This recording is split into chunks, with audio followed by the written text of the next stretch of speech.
Hi there, I'm Caroline and I am the owner and founder of Mind Body Menno.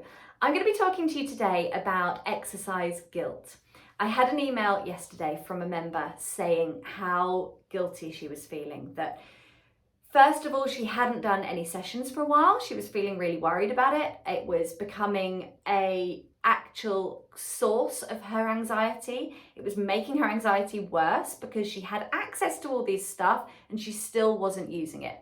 She was also feeling guilty because she'd signed up with me and she felt like she should be doing the sessions because I'm putting them out there for her. You know, how rude, not doing the classes that I'm filming and recording and putting out there for you.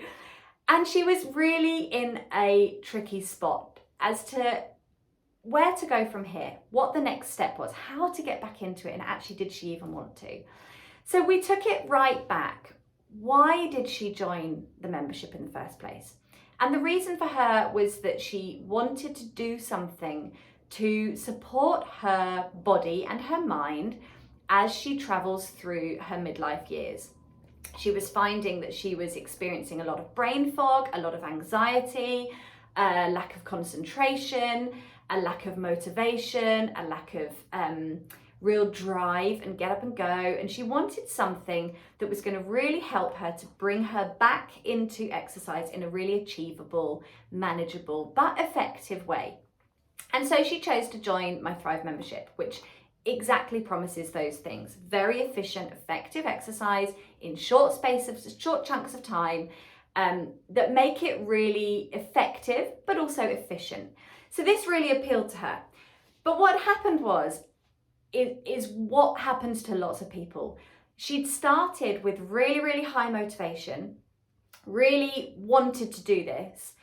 And that motivation had dwindled over time to the point where life had got in the way and she'd found that the first thing to go was her motivation and her desire to move her body. Other things got in the way, other things took priority. She dropped herself to the bottom of her to-do list and stopped prioritizing herself. Now, one thing, my first reply to this lady was to say, please don't worry. Please be kind to yourself and please don't let this become a source of your anxiety. The first next best step is to commit to a time or a day or a moment now or lunchtime or whenever, and go to the hub and choose a 5-minute session. A 5-minute session is achievable. It's not over the top. It's not confrontational. It doesn't feel like a big deal. You don't even need to get changed. You can do it in your jeans. It feels like an achievable first next step. And so that's what she did. She went to her mat and she did her 5 minutes. And at the end of that 5 minutes, she felt better, immediately better emotionally, better physically. So she did another 5 minutes. So at the end of that session, she stopped there. She'd done 10 minutes. And then the next step that we encouraged was to really think about how you feel at the end of that step. So let's create a positive association with taking that first 5-minute step. We're not looking at the end goal. We're not thinking, if I don't do 20 minutes a day, I won't see any results. We're not worrying about that. We're thinking about, what do I feel after 5 minutes? How does this make me feel? And her answer was brighter, lighter, more capable, more able to take the next step, more desire to take the next step. Actually, 5 minutes wasn't enough. She felt like she wanted and needed more. So she did a bit more. So it made her feel like she'd achieved something because she'd done more than she set out to do. And also she felt like she'd been kind to herself. She'd done something really good for herself.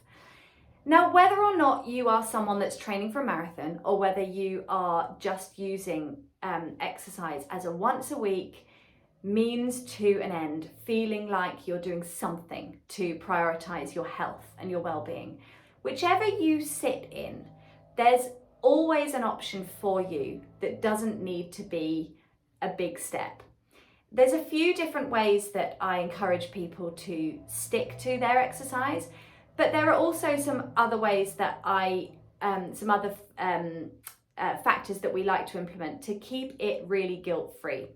So firstly, to prioritize your exercise, I diarise. I would always pop your sessions in your diary at the beginning of your week so that they are there and you are accountable. Tell a friend, tell your husband, tell your kids, earmark that time. Do not let that drop to the bottom of your list. It is prioritizing it. You've put it in the diary, so you're prioritizing it, and so is everybody else. They are making space. You're creating space and holding space for yourself.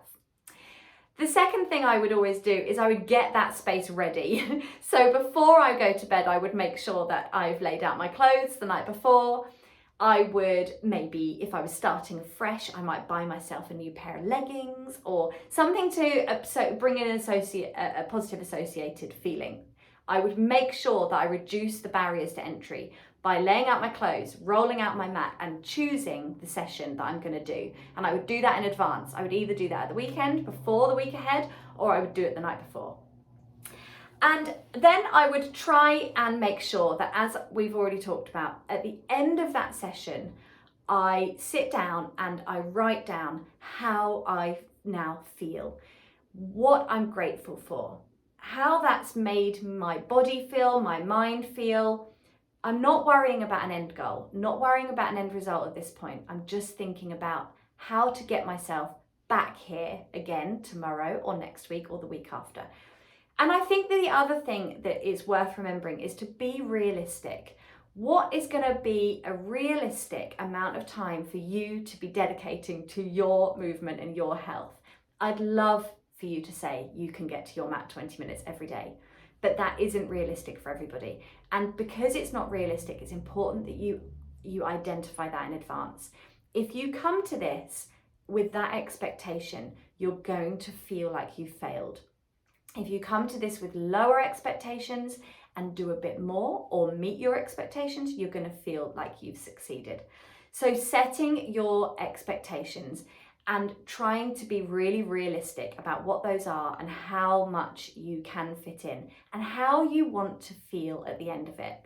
So bringing that always back to the end with a comment on the YouTube video that you've just done, or sharing it with a friend, or putting a big tick in your calendar to say that you've done it, or leaving a note or tagging the next video so that you know what you're doing next time. All of these actions create this little hit of dopamine that's going to make you feel better, make you feel more motivated to come back again. Because remember, motivation is fleeting. It's an emotion. It comes, it goes, it ebbs, it flows. It's never there all the time. What is there for you is discipline and planning and resolution and just making these things really straightforward, easy and realistic.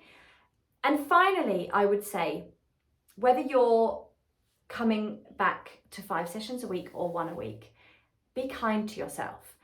Remember that you're doing this for your health, to feel better in your body, for nobody else, for no one else, for nothing else other than to feel better. Be kind to yourself. There's nothing, you're not going to feel better by beating yourself up if you miss a session. You don't beat yourself up when you forget to brush your teeth. You come back to it the next day.